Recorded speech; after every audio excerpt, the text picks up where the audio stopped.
Shalom, Akim. My name's Kal-Yah. I want to give all praise and glory to Yahweh, Ba'asham, Yahushai.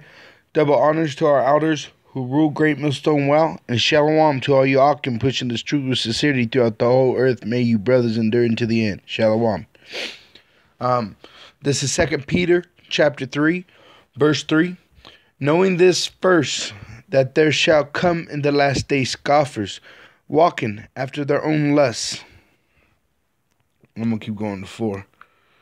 It says, verse 4, and saying, where is the promise of his coming? For since the fathers fell asleep, all things continue as they were from the beginning of the creation. And that's what you just saw a video of, scoffing. But did you see the mushroom cloud on their t-shirts?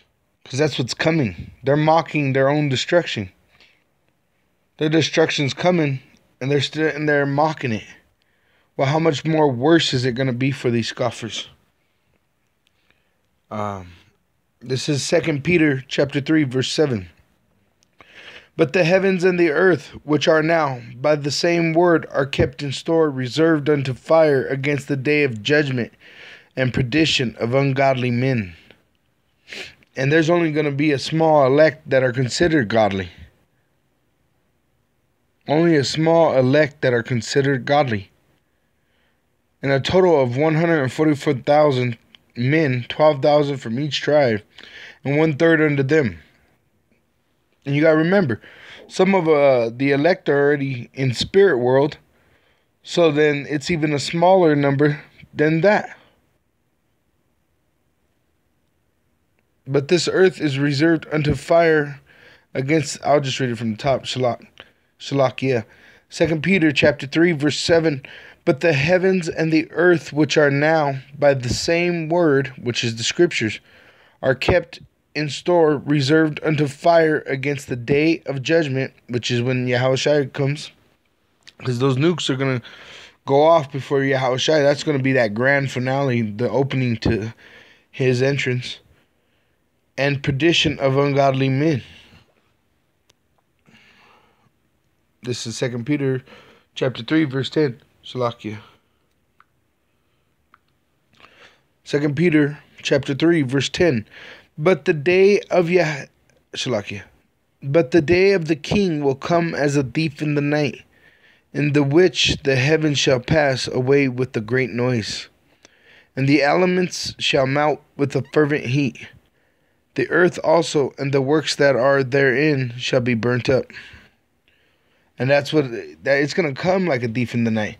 And you're either going to be caught unexpectedly, meaning you didn't expect it, you wasn't looking for it, you didn't believe that this could happen, even though you were told by many sources something bad was about to come, just like this scoffing video now. You know, they could scoff all they want, but there's actual nukes being test fired right now. Trump just shot 59 Tomahawk missiles into Syria.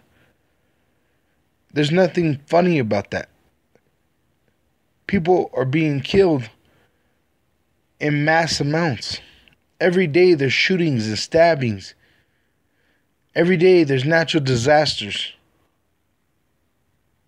And you're still mocking and laughing and joking around? How much more worse is your destruction going to be? How much more worse is it when you're caught with your skirt up? Instead of watching, we're telling you this is coming, and instead of preparing yourself spiritually, physically, and mentally, and every other way you could, you mock. You think everything's just going to keep continuing on like it is forever. But it's not. Judgment is coming. And it's going to come in many forms. But finally, as those bombs going off, ICBM, intercontinental ballistic missiles, 200 million of them hitting this bitch called Babylon. And vaporizing everything. I'm going to read verse 10 again. But the day of the king will come as a thief in the night, in the which the heavens shall pass away with a great noise, and the elements shall melt with fervent heat. The earth also and the works that are therein shall be burnt up. Seeing that all these things shall be dissolved, what manner of persons ought ye to be in all holy conversation and godliness? That means being in the scriptures. You're supposed to be listening, talking, trying to live out these scriptures to the best of your ability. Nothing else should occupy your time right now. If you think it's time for vacation to go be laying on a beach, you're out of season. If you think it's time to go start a business and think you're gonna build some kind of empire for your children, you're out of season. If you think it's time for love and peace and all this other foolishness, you're out of season. Because right now, as far as the radar shows, war is inevitable. Nuclear war is inevitable. Verse 12. Looking for and hasting unto the coming of the day of power, wherein the heavens being on fire shall be dissolved, and the elements shall melt with fervent heat. Nevertheless, we, according to his promise, look for new heavens and a new earth wherein dwelleth righteousness. And what is righteousness? The commandments, the judgments, the statutes that are in the scriptures. The whole scriptures as a whole. That's righteousness.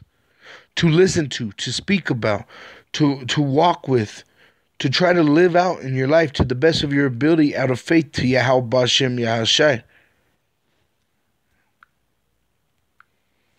Okay, brothers, I put up the word fervent in the online etymology dictionary. And if you skip down to about the middle of the paragraph, I guess you call it, it would say boiling, hot, glowing. If you skip down to the next sentence, it says violent, impetuous, furious. So it says to boil, glow, bubble. It's going to be hot. It's going to be hot. Hotter than you could imagine. And just think about burning your finger. Thinking about biting your tongue. Think about when you turn on the shower water and it gets too hot and it burns your back. Or you bite into some food that's too stove hot and it burns your mouth. That's nothing compared to what this fire is going to come with. Nothing. It's a fervent heat. It's a boiling, hot, glowing, violent, furious fire. And it's going to burn everything. Shalom, Makim. Endure. Shalom.